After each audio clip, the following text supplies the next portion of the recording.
सभी को राम राम जी, सनातन धर्म की जय।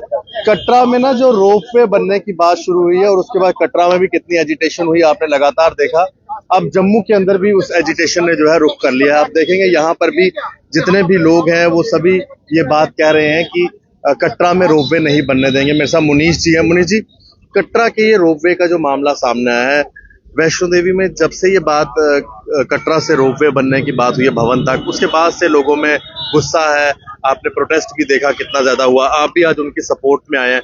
क्या आप कहेंगे इस पूरे मामले में? देखिए, पहले तो मैं ये क्लियर कर दूं कि बिल्कुल शिवसेना किसी तरह के विकास या श्रद्धालुओं को सुविधाएं देने के खिलाफ नहीं है। जो लोग आज यहाँ प्रोटेस्ट के अंदर शामिल हुए हैं वो भी इसके खिलाफ नहीं है। देखिए, यहाँ पर प्रोटेस्ट में शिवसेना यूबीटी जम्मू कश्मीर इकाई के नेता, साधु संत समाज से स्वामी राजेश्वरानंद जी महाराज भी आज यहाँ हमारे समर्थन में है और कटरा से भी विभिन्न व्यापारिक और धार्मिक संगठनों के लोग जो है उनके प्रतिनिधि आज यहाँ पर उपस्थित हैं।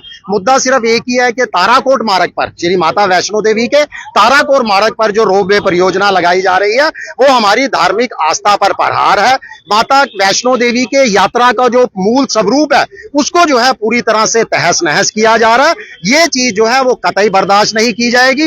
ये मात्र कटरा का मुद्दा नहीं है, वहां के कुछ मुट्ठी भर व्यापारियों का मुद्दा नहीं है, ये तमाम देश के जो है 130 करोड़ हिंदुओं का मुद्दा है कि हमारी धार्मिक आस्था को जो है तहस नहस नहीं किया जाना चाहिए। पहले ही हमारी माता वैष्णो देवी की यात्रा आधी अधूरी चल रही है। ना तो पवित्र माँ का पहला दर्शन जिसको कहा जाता है पौराणिक कथाओं के अनुरूप कौल कंडोली को जो है काट दिया गया, दूसरा दर्शन देवा माई को काट दिया गया।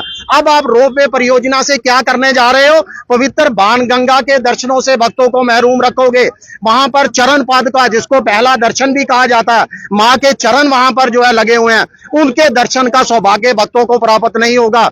अर्धकुंवारी गर्भ जून के मंदिरों के आशीर्वाद से जो है भगत महरूम रह जाएंगे। तो माता वैष्णो देवी के यात्रा के मूल स्वरूप को ना बिगाड़िए। श्राइन बोर्ड अपने अड़ियल रवैये से, माननीय उपराज्यपाल जी जो सनातनी हैं और लगातार मुझे लगता है कि हर महीने माँ का आशीर्वाद लेने जाते हैं, वो बहुत अच्छे तरीके से इस मुद्दे को समझते होंगे कि अगर आप, हमारी यही मांग है कि रोपवे परियोजना को रद्द किया जाए। जो आपने 250 करोड़ रुपए का बजट रखा हुआ है रोपवे को, उसको जो है पवित्र मंदिरों के जो प्रसिद्ध और ऐतिहासिक कटरा के और जम्मू के प्रसिद्ध मंदिर है उनके विकास पर खर्च कीजिए। आप देखिए भूमिका मंदिर की वहां कितनी दयनीय स्थिति में है, आप देखिए जम्मू के कई मंदिर दयनीय स्थिति के अंदर है। उन पर खर्च करके अयोध्या की तर्ज पर एक मां वैष्णो देवी यात्रा सर्किट बनाया जाए ताकि यहाँ आने वाले भक्तों को मां का भरपूर आशीर्वाद मिले और अर्थव्यवस्था को गति मिले।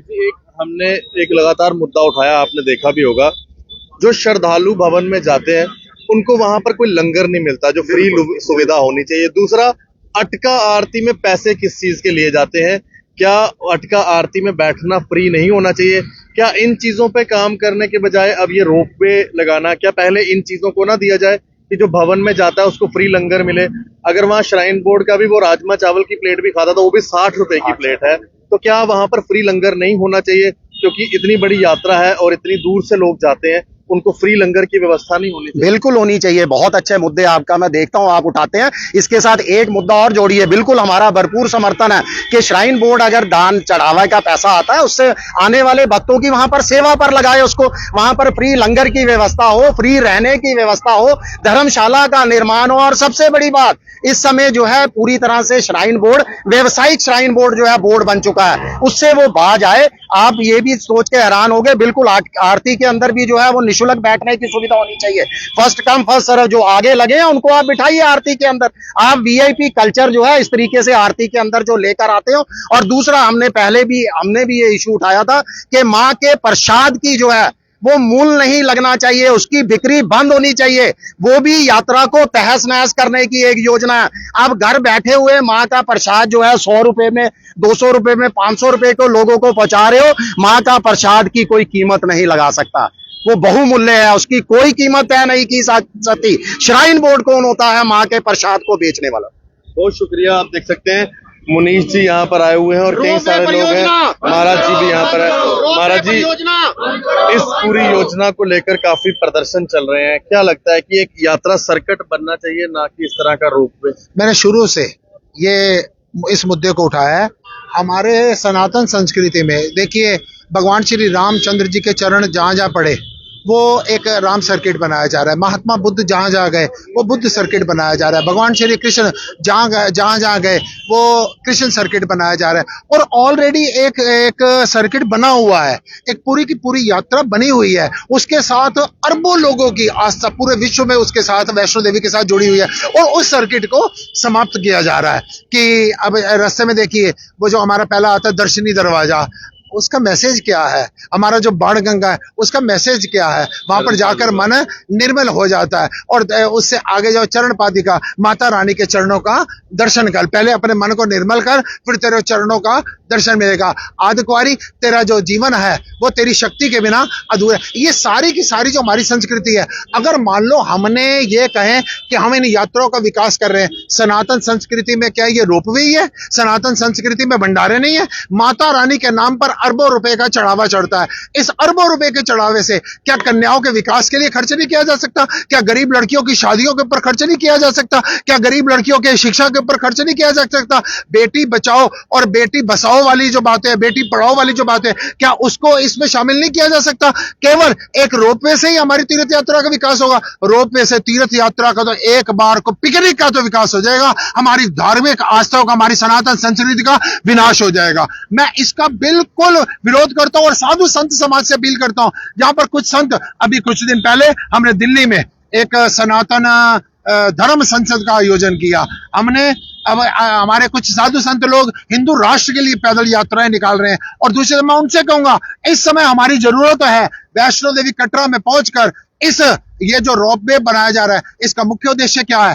जब मुगल आए उन्होंने क्या किया? पहले किसी तरीके से इनके मंदिरों के ऊपर मस्जिद बना दी जाए, इनकी संस्कृति को खत्म कर दिया जाए। जिस समय पर अंग्रेज आए उन्होंने क्या किया? इनके आचार विचार को सबसे पहले खत्म कर दिया जाए, इनकी शिक्षा पद्धति को पहले खत्म कर दिया जाए। नालंदा यूनिवर्सिटी उसका उदाहरण है। इनके लिए क्या किया जाए? इनके खान पान में जहां पर वो तवे की रोटी है उसको समाप्त करके यहां पर वेस्टर्न कल्चर सारे का सारा ले आ जाए। और आज कुछ सनातन विरोधी तत्व जो हैं, आज कुछ विधर्मी लोग हैं, वो क्या चाहते हैं? वो चाहते हैं किसी तरीके से सनातन संस्कृति समाप्त हो जाए। ये जो तीर्थ यात्राएं होती हैं, ये सिर्फ तीर्थ यात्राएं नहीं होती, ये एक मैसेज होती है कि अगर मान लो वैष्णो देवी जाते हैं, उसमें क्या होता है? आप अगर गए हो, पहले कटरा है, कटरे के बाद ये आपके बाणगंगा आ गई, ये आदि कुंवारी आ गई, ये हाथी मता आ गया, ये वैष्णो। इसका व्हाट इज द मीनिंग? इसका मतलब होता है कि जिस प्रकार से परमात्मा को दर्शन करने के लिए आपके जीवन में पहाड़ों की उतराई चढ़ाई आई है, ठीक इसी प्रकार के आपके जीवन में उतराई चढ़ाई आएगी और आखिर में आप परमात्मा को प्राप्त कर जाएंगे। जिस समय पर हम ये दिखाएंगे उतराई चढ़ाई तो आई नहीं, 6 मिनट के अंदर आप भगवान के दर्शन कर लें। इससे आप क्या मैसेज देना चाहते हैं? इससे आप क्या ज्ञान देना चाहते हैं? कि आपको कुछ भी भगवान को प्राप्त करने के लिए कोई जीवन की उतराई चढ़ाई को, जो भगवान श्री रामचंद्र के जीवन में आए, श्री कृष्ण के जीवन में, महात्मा बुद्ध के जीवन में आए, सब संतों के जीवन में, सारे अवतारों के जीवन में आए, क्या तुम्हारे जीवन में कोई उतराई चढ़ाई नहीं आएगी और आप भगवान को उपलब्ध हो जाएंगे? ये हमारी जो सांस्कृतिक धार्मिक संस्कृति है उसका नाश किया जा रहा है। हमारे आध्यात्मिक ज्ञान को नेस्तनाबूद किया जा रहा है। क्योंकि अगर पूरे विश्व में हमारा देश किसी चीज के लिए जाना जाता है, आध्यात्मिकता के लिए जाना जाता है, यहाँ के संतों के लिए जाना जाता है, यहाँ की संस्कृति के लिए पूर्व दिशा में खड़े होकर सारा संसार इसको प्रणाम करता है। और जब उसी को समाप्त कर देंगे, हमारा हिंदुस्तान जो पहले सोने की चिड़िया था, आज वो धर्म की गुड़िया है, उसको भी समाप्त कर दिया जाए। एक छोटा सवाल है मेरा, आज देश के अंदर आप सुन रहे होंगे कि ASI के सर्वे हो रहे हैं और जहां जहां हमारे पौराणिक मंदिर है वो वहां पर सर्वे में निकाले जा रहे हैं कि मंदिर कहाँ कहाँ है। कोर्ट उनको परमिशन दे रही है। आज धर्म को बढ़ाने के लिए अपनी पुरानी चीजों को बाहर निकाला जा रहा है, अपने संस्कृति को बाहर निकाला जा रहा है। आपने नालंदा यूनिवर्सिटी का नाम लिया, बहुत अच्छा नाम लिया, क्योंकि लोग आज उस चीज को भूल गए थे। और आज हमारे यहाँ पर जो इतनी प्राचीन यात्रा बनी हुई है, उस यात्रा को खत्म करने का काम किया जा रहा है। क्या J&K को इसके अंदर सोचना पड़ेगा यहाँ के लोगों को कि हमारी यात्रा को खत्म किया जा रहा है एक एक करके? जैसे यहाँ के मंदिरों का विकास नहीं हुआ, आप देख रहे हैं एक एक करके मंदिरों को उन्नति की जगह उसका जो है डिग्रेड किया जा रहा है। हमारे यहाँ पे मंदिर, कई जगहों पे मंदिर है, फोर्ट्स हमारे खत्म कर दिए गए। देखो, ये दुख का विषय, फूट फूट कर रो पड़ूंगा, ये मेरी पीड़ा है। आप कह रहे हैं ना, इसको जम्मू को क्या कहा जाता था? जम्मू का नाम था मंदिरों का शहर। आज मेरे को यहाँ पर मंदिर को दिखाओ ना, क्या दुर्दशा हो रही है। आज ये रघुनाथ मंदिर के विकास के लिए क्या कर रहे हैं, अभी वहां पर इनको अर्निंग नजर नहीं आ रही होगी ना, अभी वहां पर उसका थोड़े दिनों बाद उसको भी श्राइन बोर्ड आ जाएगा ना, फिर उसके ऊपर भी कुछ ना कुछ आधुनिकता को थोप दिया जाएगा ना। जैसे नालंदा यूनिवर्सिटी को दोबारा से हम उसको विकास की ओर ले जाना चाहते हैं, ठीक है, ऐसे ही आज के बाद हमारे 10-20 साल बाद 50 साल बाद जो हमारी से अगली पीढ़ियां आएंगी वो हमारे को दुत्कारेंगी कि ये वैष्णो देवी की यात्रा, जिस समय पर वो बात करेंगी कि क्या यात्रा थी, फिर आज से 200 साल के बाद कोई ना कोई धार्मिक ऐसी शक्तियां आएंगी, वो इसके उत्थान पर लगेंगी, तो वो हमारे को गालियां बकेंगी। उसी गालियों से बचने के लिए, उसी बद्दुआओं से बचने के लिए, उस अपराध से बचने के लिए आज मैं इस जम्मू चौक पर खड़ा होकर बात कर रहा हूं कि धार्मिक हमारी संस्कृति के साथ, हमारी सनातन संस्कृति के ऊपर कुठाराघात नहीं होना चाहिए। इस यात्रा को जितना मर्जी इस पर भंडारे लगाओ ना, गरीब लड़कियों की शादी करो ना, गरीब लड़कियों के विकास के लिए बात करो, उनकी ये माता रानी के नाम पर पैसा आ रहा है, कन्या पूजन किया जाता है, कन्याओं के ऊपर खर्च करो ना, और हो क्या रहा है, इससे अर्निंग के और साधन बना दिए गए। क्या बना दिए गए, एक यूनिवर्सिटी बना दी गई, वहां पर भी क्या है, हमारे सनातनियों को प्रवेश नहीं है। क्यों नहीं है, क्योंकि उनके पास पैसे पूरे नहीं है। बारीदर बेचारे रो रो के चुप हो गए, बारीदरों के विकास के लिए इनके ऊपर पैसा कहां खर्च किया जा रहा है। अगर मान लो बात की जा रही है हॉस्पिटल बना दिया, उस हॉस्पिटल के अंदर, नारायण हॉस्पिटल के अंदर जाके आप एक एक्सरे करवा के तो देखो, गरीबों के लिए कोई जगह नहीं है। और वो खर्च कहां पर किया जाता है, पैसा लिया जाता है हमारे 10-10 रुपए, गरीब रिक्शे वाला पैदल चलकर जब वैष्णो देवी आता है, वो अपनी कमाई में से 10 रुपए वहां पर आकर चढ़ाता है, और उसको खर्च कहां किया जाता है, गाय बचाने वालों, गाय के रक्षसों के, गाय के भक्षकों के ऊपर उसको खर्च किया जाता है। ये हमारी संस्कृति के ऊपर कुठाराघात नहीं है, ये हमारी धार्मिक भावनाओं के ऊपर कुठाराघात नहीं है। हमको अपने अर्धकुंवारी के रूप से वंचित कर देना हमारी संस्कृति के ऊपर कुठाराघात नहीं है। बाण गंगा के परिचय से हमारे को वंचित कर देना हमारी भावनाओं के साथ खिलवाड़ नहीं है। ये सारा हमारी संस्कृति के साथ खिलवाड़ है, और ये विद प्लानिंग किया जा रहा है। दुख का विषय है कि साधु समाज में कई लोग, होना क्या चाहिए, जो राजनीति है वो धर्म के पीछे चलनी चाहिए, लेकिन दुख का विषय तब हो जाता है जिस समय धर्म राजनीति के पीछे चलना शुरू हो जाता है। जब ये दिमाग से काम करना शुरू कर देते हैं हमारे धार्मिक नेता कि सरकार की क्या इच्छा, सरकार की इच्छा वो होनी चाहिए जो हमारी इच्छा हो। ये सरकारें किसके बलबूते पर आई, सरकारें इन संतों के कंधों के ऊपर आई, और आज संत ही उनके पीछे लोग बन जाए तो शेम शेम शेम शेम, शर्म आनी चाहिए। बिल्कुल सही कहा महात्मा जी ने। और मैं एक बात जरूर कहूंगा कि जहां पर माता वैष्णो देवी जी की यात्रा लोग करने जाते हैं, उनको फ्री लंगर नहीं मिलता, खाने की फ्री व्यवस्था नहीं होती, रहने की व्यवस्था नहीं होती, जहां पर आरती के पैसे लिए जाते हैं, इनके ऊपर कुछ सोचना चाहिए, ना कि उस यात्रा को खत्म करने के लिए, रोपवे के लिए। बहुत अच्छा कहा महात्मा जी ने। मुझे लगता है कि पूरे भारत को ये बात सुननी चाहिए। धन्यवाद जी, राम राम।